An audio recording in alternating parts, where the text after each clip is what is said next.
मैंने पैसे को मल्टीप्लाई करना सीखा, मैंने डुप्लीकेट करना सीखा, अपने टाइम को बचाना सीखा। देखो यार, पैसा आपको सुकून देता है।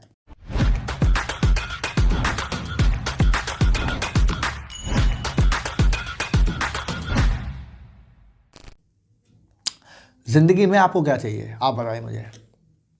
पैसे कमाना चाहते हैं, अच्छा घर चाहते हैं, सुकून चाहते हैं। सुकून की बात मैं ये नहीं कह रहा कि हिमालय पे चले जाओ आप, है ना, हिमालय पे चले जाओ आप, वहाँ जाके सेटिस्फाइड रहो, आराम से अपने आप को मेडिटेशन करो। नहीं भैया, असली सुकून पैसा होता है। पैसा ही असली सुकून है। आपकी 90% जो प्रॉब्लम है ना, उसको दिक्कत देने वाला, जो प्रॉब्लम को और बढ़ाता है, वो पैसा है। और अगर पैसा हो तो प्रॉब्लम आए ना आपके पास। हाँ, 10% को अलग कर देते हैं, है ना, वो अलग अलग पार्ट में प्ले करता है, बट 90% का तो पैसा ही है, ये तो आप जानते हैं। तो रियल सुकून क्या है? हिमालय पे जाना। अब हिमालय पे जाके भी अगर भीख ही मांगनी है तो क्या फायदा? अगर हिमालय पे जाना तो ऐसी अपना घर बना के रह लो, वो सुकून देगा। लेकिन वहाँ घर बनाने के लिए पैसा चाहिए ना। हिमालय पे अगर रहना है तो गेस्ट हाउस बना लो, फार्म हाउस बना लो, समझ रहे हैं, ऐसी जगह रहो, लेकिन पैसा चाहिए। तो पैसा ही रियल। और जो लोग ऐसा बोले आपको, लोग बोलते हैं ऐसा कि भैया पैसे से कुछ नहीं होता है, पैसा खराब है, ऐसा बोलते हैं लोग। पैसा कुछ नहीं है भैया। पैसे से अगर पैसा देखोगे, पैसा तो इंसान को लालची बनाता है, पैसा इंसान को घमंडी बनाता है, पैसा रिश्ते तोड़ देता है। मैं कहता हूँ काय बात का रिश्ता? बताइए मुझे।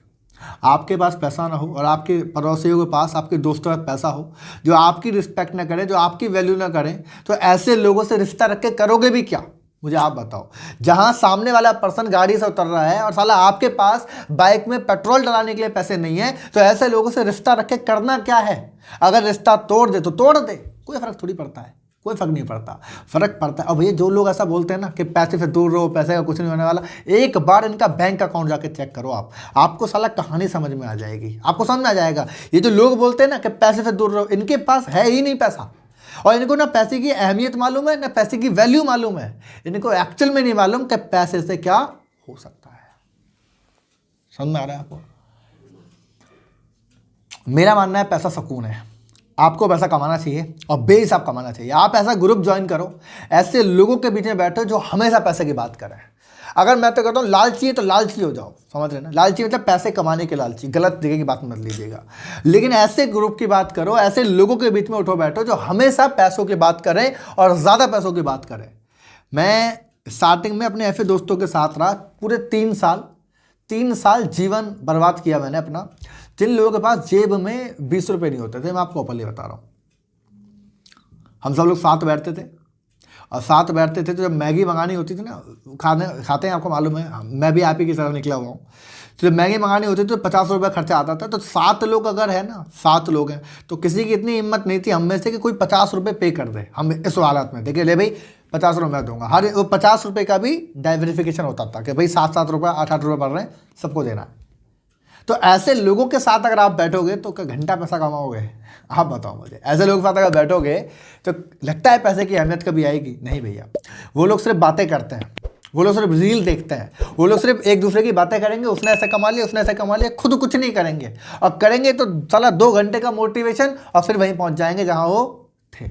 ऐसे लोगों के साथ बैठोगे या ऐसे लोगों के साथ बैठोगे। उसके बाद मैंने वो चेंज किया।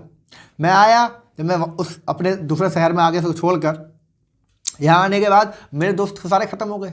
कोई दोस्त नहीं, आलतू फालतू के दोस्त। मैंने दोस्त बनाने की सोची तो मैंने ऐसे दोस्त बनाए जो रियल एस्टेट में डीलर थे, जो रियल एस्टेट बिल्डर थे, जो प्रॉपर्टी डील करते थे। ऐसे लोग बनाए जिनकी खुद की एजेंसी चल रही थी। ऐसे दोस्त बनाए जिनकी TVS की एजेंसी थी, जो CA थे, जो एडवोकेट थे। ऐसे लोग साथ बैठो एक बार, जाके बैठो एक बार, देखो जाके एक बार। मैं आपको बताऊँ, मैं पहली बार अपने एक ऐसे दोस्त से मिलने गया, दोस्ती बोलूँगा अब तो उन्होंने मुझे अपने ऑफिस बुलाया, है ना। तो वो ऑफिस उनका नीचे बाइक का शोरूम था, उसके ऊपर मैं गया। तो मुझे लगा इन्होंने खाली ऑफिस ले आया। तो मैं घर से घुसते घुसते बोल रहा था, मैंने कहा कैसी जगह ऑफिस ले आए, इतना अच्छा काम करते हैं, अच्छी जगह ऑफिस ले तो बढ़िया रहता है।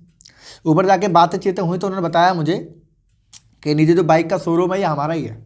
और इस शहर के अंदर पूरे, मतलब हाँ मैं रहता हूँ गाज़ियाबाद में रहता था, और उस शहर के अंदर ऑलमोस्ट करीब 8 से 10 TVS के शोरूम, और सारे के सारे वो हमारे हैं। ऐसे लोगों के साथ जब आप बैठते हो ना तो कहानी घूम जाती है।